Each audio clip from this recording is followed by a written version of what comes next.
Hello दोस्तों, कैसे हैं आप सभी का स्वागत है आपके अपने YouTube चैनल रेवन स्टडी में। मेरे प्यारे विद्यार्थियों, जैसा कि आप सभी जानते हैं कि आज 1 जुलाई 2020 है और आज करंट अफेयर्स के जितने भी इम्पोर्टेंट क्वेश्चन हैं उन सभी को इस वीडियो में हम डिस्कस करने वाले हैं। इस वीडियो को लास्ट तक देखना, क्योंकि वीडियो के अंत में मैं आपसे एक क्वेश्चन पूछूंगा और उसका आंसर आपको कमेंट बॉक्स में लिखना है। ठीक है, चलते हैं प्रश्न की ओर। पहला प्रश्न आपके सामने ये रहा। लिखा है कि केंद्र सरकार द्वारा किस राज्य को 6 माह के लिए अशांत क्षेत्र घोषित किया गया है। तो इसका सही उत्तर होगा ऑप्शन डी, नागालैंड को। आपकी जानकारी के लिए बता दूं कि आंतरिक विद्रोह और आतंकी गतिविधियों के चलते राज्य को पहले भी अनेक बार अशांत क्षेत्र घोषित किया गया है। ठीक है, चलते हैं अगले प्रश्न की ओर। अगला प्रश्न है कि हाल ही में किस मंत्रालय ने संकल्प पर्व मनाने की घोषणा की है। तो इसका सही उत्तर होगा ऑप्शन ए, संस्कृति मंत्रालय। अभी संकल्प पर्व है क्या, तो मैं आपको बता दूं कि यह पर्व 28 जून से 12 जुलाई तक चलेगा और इस पर्व के दौरान प्रत्येक अधीनस्थ कार्यालय, अकादमी, संलग्न संस्थान में पौधे लगाए जाएंगे।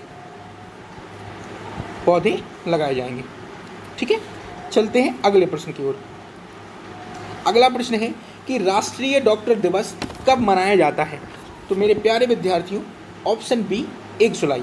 1 जुलाई को राष्ट्रीय डॉक्टर दिवस मनाया जाता है। अब ये मनाया क्यों जाता है, तो मैं आपको बता दूं कि इस दिन 1 जुलाई 1882 को भारत के मशहूर डॉक्टर बिधान चंद्र राय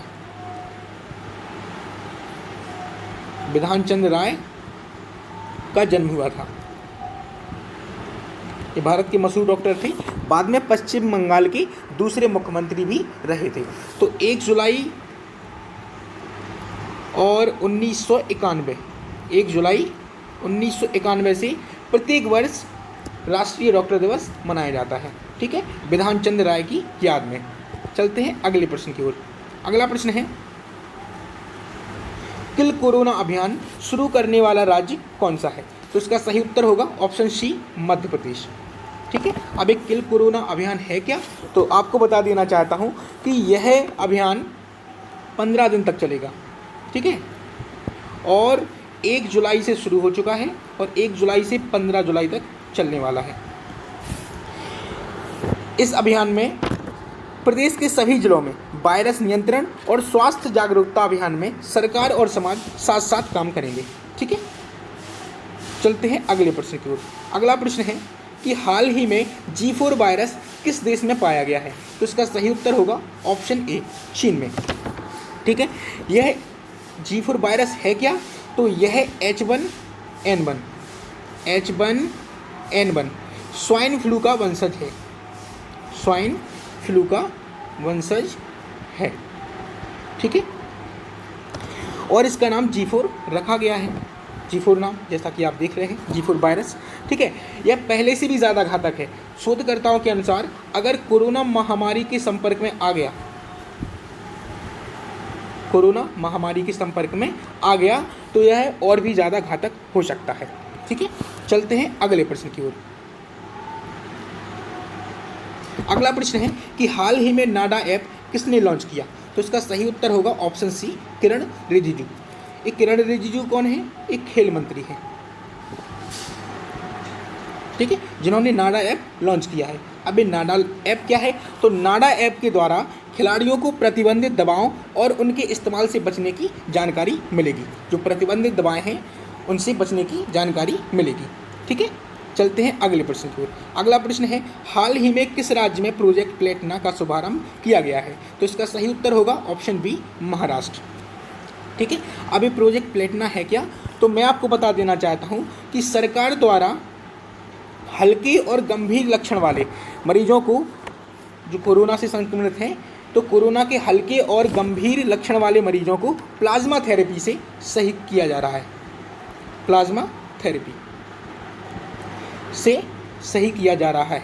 ठीक है, हालांकि पूरे विश्व में हल्के लक्षण वाले मरीजों को ही प्लाज्मा थेरेपी से सही किया जाता है, लेकिन महाराष्ट्र सरकार ने प्लाज्मा थेरेपी हल्के और गंभीर मरीजों दोनों पर चला दी है। ठीक है, और उनका कहना है कि अच्छा रिस्पांस मिल रहा है।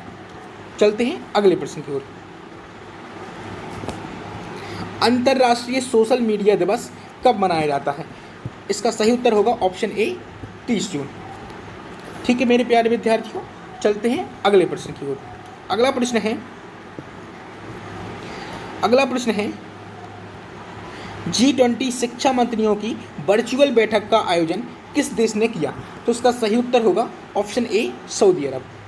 ठीक है, अब ये G20 शिक्षा मंत्रियों की वर्चुअल बैठक की में भारत की ओर से किसने भाग लिया? तो आपको बता देना चाहता हूँ, भारत की तरफ से केंद्रीय मानव संसाधन विकास मंत्री रमेश पोखरियाल निशंक,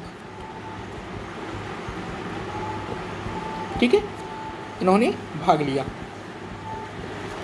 ठीक है, इसका उद्देश्य क्या था? तो इसका उद्देश्य ये था कि कोरोना महामारी में जो शिक्षा व्यवस्था है वो अच्छी तरीके से नहीं चल पा रही है, तो उसके बारे में जानकारी इकट्ठा करनी थी। ठीक है, और ये G20 इसका क्या मतलब है? तो G20 के बारे में मैं आपको बता देना चाहता हूँ, ये 20 सदस्यीय समूह अंतर्राष्ट्रीय आर्थिक सहयोग का प्रमुख मंच है जो हर महाद्वीप के चाहे विकसित देश हो या विकासशील देश हों, ठीक है, दोनों देशों के नेताओं को एक मंच पर साथ लाता है। G20 का ये उद्देश्य रहता है। ठीक है मेरे प्यारे विद्यार्थियों, चलते हैं अगले प्रश्न की ओर। अगला प्रश्न है, हाल ही में किस देश ने डोनाल्ड ट्रंप के खिलाफ गिरफ्तारी वारंट जारी किया है? तो इसका सही उत्तर होगा ऑप्शन सी ईरान। ठीक है, चलते हैं अगले प्रश्न की ओर। ये है कल का जवाब। कल का प्रश्न था कि हाल ही में किसे जर्मन बुक ट्रेड के शांति पुरस्कार के लिए चुना गया है? तो इसका सही उत्तर था अमर्त्य सेन, ऑप्शन बी। ठीक है, चलते हैं आज के क्वेश्चन की ओर। क्वेश्चन ऑफ द डे, हाल ही में भारतीय नौसेना में शामिल होने वाली एंटी मिसाइल पनडुब्बी है? इसका उत्तर आपको कमेंट बॉक्स में लिखना है। ऑप्शन ए है mirage, option B Shabari, option C Marich, option D धैर्य। ठीक है, जो भी उत्तर है आप कमेंट बॉक्स में लिख सकते हैं। अगर वीडियो पसंद आई है तो लाइक कर सकते हैं। चलता हूँ, कल फिर मुलाकात होगी इसी समय, तब तक के लिए नमस्कार।